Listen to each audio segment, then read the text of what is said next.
Joining me in the studio is Dr Sir Liam Fox, Conservative MP for North Somerset, former Defence Secretary and Conservative Party Chairman. I say Dr Sir Liam Fox because you were knighted very recently, weren't you? Yes, indeed. New Year's honours list. Very happy about that, I would imagine? Of course, it's nice, but I like to think it's particularly because of the work I was doing with the Down syndrome and the bill that I took through and the charity Give Us Time that I run that gives holidays to service families. So I like to think it's not just for me, it's for them. No, good stuff. Well, huge congratulations. Let's get stuck into Tory politics now, because obviously it's going to be a seminal year for the Conservative Party. Chris Skidmore announcing his resignation. It seems to me that he's handed a pass to Labour on this. He was the Energy Minister. The government has said that actually it wants to renew more oil and gas licences into the future because there's an acceptance that we still have a reliance on fossil fuels despite the approach to net zero. And yet at the same time he said, well, no, sorry, this isn't good enough for me, and seems to be siding with Keir Starmer about this issue, and therefore once again has undermined the Prime Minister. We've got 3 by-elections still to come. What's your reaction to that? Well, first of all, I think he's wrong on substance. Energy security for the country is about ensuring that we've got sufficient variety in the sources of our energy. We're going to have to use oil and gas for a long time, even if we decarbonise our economy. Yes. And it therefore makes sense to have security of supply, not be dependent on someone else to supply it to us, but to have it for ourselves. I think that is good governance. I think the Prime Minister's right on that. And then I think there's the second issue.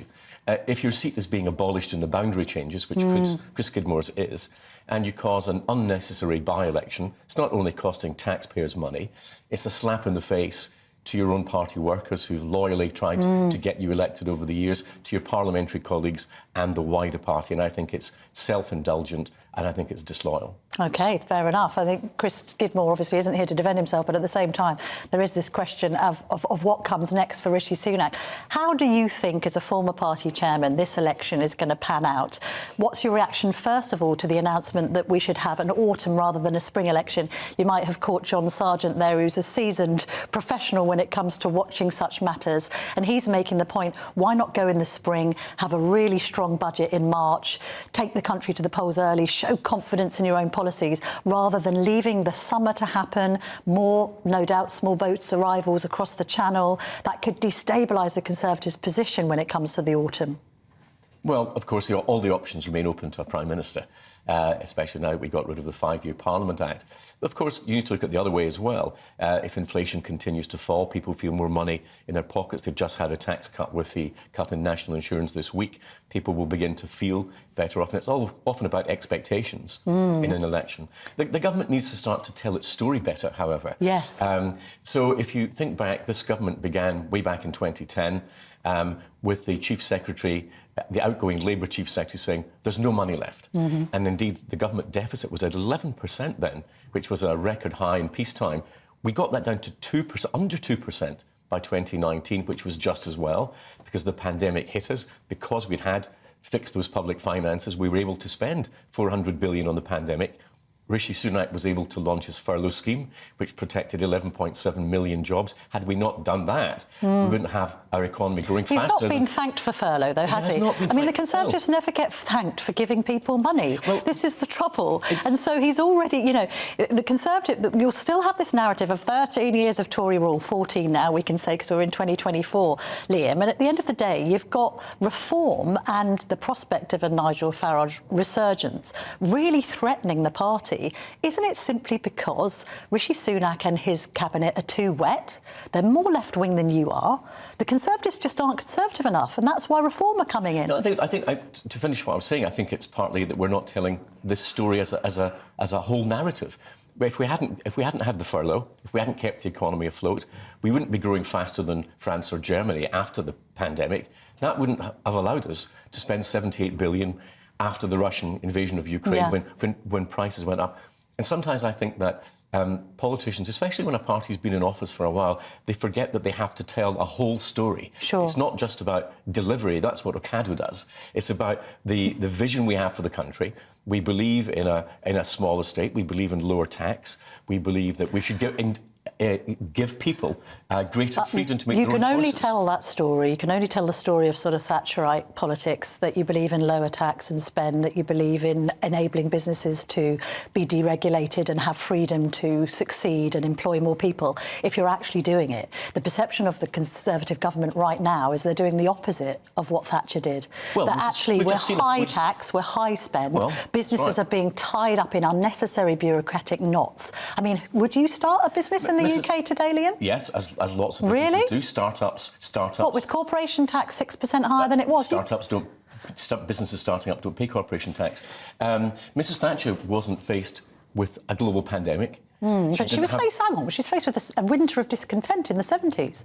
Well, that was before she came to office. I know, so the foundations weren't great, and she grew the economy. So because, remember, we took that government deficit down from a phenomenal number that Labour left behind, which they would do again, back down to only 2%. That enabled us to be able to spend the money on the pandemic. Now, if we hadn't had the pandemic, we'd have been in a great position to reduce taxes. I appreciate that. And all of that. And it's only because of our success in controlling public finances and rebalancing them that we were able to deal with that global emergency. People, I think, don't appreciate that. And part of the problem there is that we don't tell the story. And I think that we need to explain that much better. And Rishi Sunak, who's one of his great achievements as Chancellor, was being able to keep all those small businesses afloat, 11.7 million jobs protected. He wouldn't have been able to do that if George Osborne hadn't, as Chancellor, got those public finances back in balance. But what would you like to see in the budget in March? Because there's been talk about scrapping IHT. Would you support that? I would rather see that we got our thresholds back under control and we took people out of tax. And I think that if your message is that people have had to pay more tax because we've faced the pandemic and the consequences of Putin's invasion of Ukraine, and people understood that we had to get our balance back after that, if the message was that ordinary people have to pay more tax to get us over that hump, then once we're past it, our priority's got to be to get that tax back down again, not IHT, which is a inheritance tax, doesn't affect that very many people. And so when you talk about the thresholds, are you worried about this fiscal drag of people into the top rate now, £52,000? We even heard that Rishi Sunak had met with Dominic Cummings. Cummings had suggested raising that threshold from 52,000 to 100,000. Is that the kind of radical move that the Chancellor's going to have to come up with? Well, we should do what we can to get taxes down. But not put our public finances at risk again. We've made a lot of progress. We had this terrible problem with the public finances during the pandemic. We've got past that. Now we need to do what Conservatives do well, which is sound, sensible, predictable economic management so that people and businesses can plan for the future with much less uncertainty than they've had. How worried are you about the threat from reform, currently polling at about 10%, in some polls polling above the Liberal Democrats?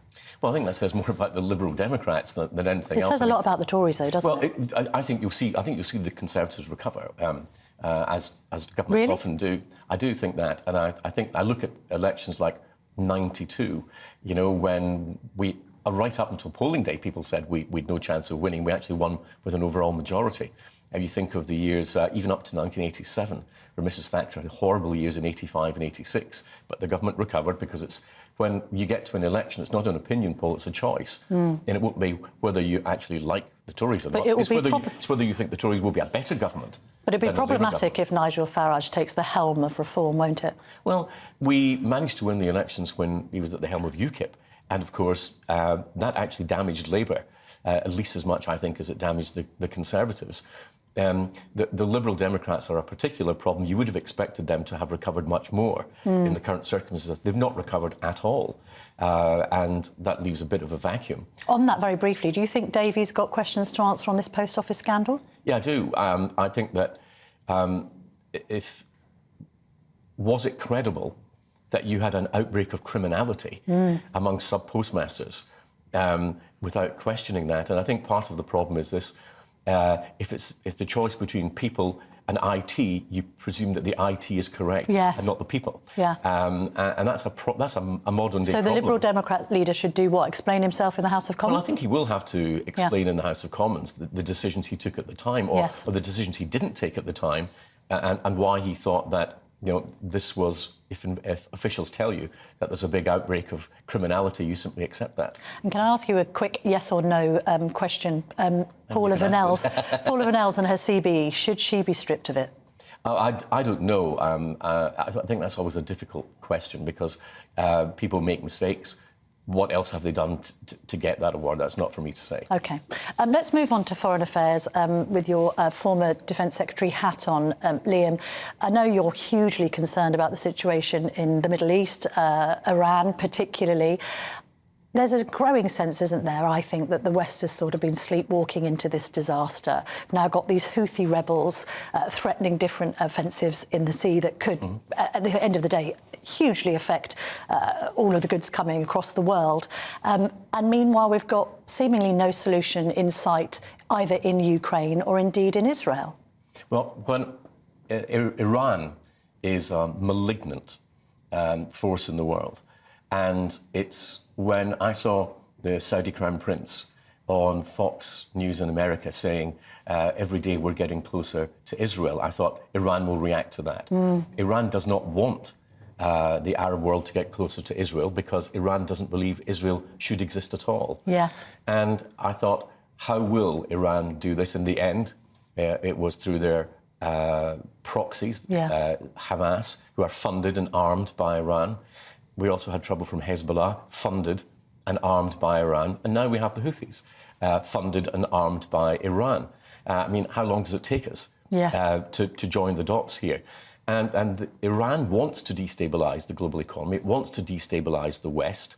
And by interrupting shipping flows through the Red Sea, that's one of the ways in which they will attempt to do it. So what should the West do about Iran? We need, first of all, we need freedom of navigation in the Red Sea. We need to put together the sort of coalition we had against piracy in Somalia. We know how to do that. We did it before. It was a successful coalition. We need to do that again. And we need to recognise if the Houthis are going to be a threat to shipping, they need to be dealt with militarily. How worried were you by a report in The Telegraph in recent days talking about the fact that we do not have enough military personnel to staff some of our new class of frigates in the Royal Navy, that a couple of them may need to be decommissioned due to staff shortages? Well, there have been problems with recruitment, I think particularly in the Navy, and we need to try to find ways to make that a more attractive career. In an economy where we still have very low unemployment by historical standards, it's always difficult in those circumstances to attract new people into the armed forces. So we've got to find new ways to make those careers attractive. Now, some parts of the armed forces are being very successful in attracting young people, especially those parts with technical skills that they can then take on to private. Do you worry we're under-defended? I read last week that Vladimir Putin is setting aside 6% of GDP to fund his military. We're only setting aside 2%, approaching 3%. Are we under-defended against not just the threat from, you've said Iran, Russia, but also China? We need to be investing in the right sorts of defences, and not all our defences are ones we can see. And that's quite a big challenge, I think, culturally for us, because a lot of the threats we face will come in places like cyberspace, they'll come in space and in satellite technology. And as we see more warming of our seas, you'll see more threats from the high north. For example, although, as we've seen in Ukraine, I mean, there is still a place for sort of on-the-ground warfare. If there's an invasion, it's soldiers on the ground. Do we actually have enough military personnel to defend this country? We have not to defend this country. There's a question around NATO and the roles that other countries have. We are providing to NATO our nuclear deterrent, which is about 30% of our defence budget, our new nuclear submarines, our carrier strike capability with our 2 new carriers, which are second only to the Americans in the world, able to carry the American F-35s. We've got considerable cyber defences, and we've got a new space programme. Now, we can't be expected to do all of that and provide the land defences for European countries. So I think there are questions around NATO about what countries are doing with their defence budget and whether we're playing an appropriate role given the total cake inside NATO. Would a second term for Biden or another term for Donald Trump be the best solution for the US presidential election this year when it comes to maintaining peace in the Western world?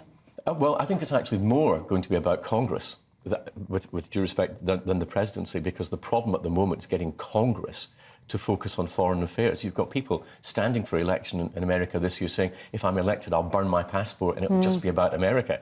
We need America to be back in the Reagan era, which is engaged in the rest of the world, recognising that American values can shape the world for the better. What we've had in recent years, really since the Obama presidency, is America becoming more inward focused, less concerned about foreign affairs, and we've got at the moment uncertainty But if you about had to pick Biden or Trump? Or Hobson's choice? I'd be looking for a candidate who would reflect that wider mainstream Republican So agenda. neither? Well, if I would have to vote for one if they became the candidate. I think we're actually quite a long way from them being the candidates. I think there's a long way to go in these races. Sure. Liam Fox, thank you very much indeed for joining me this morning.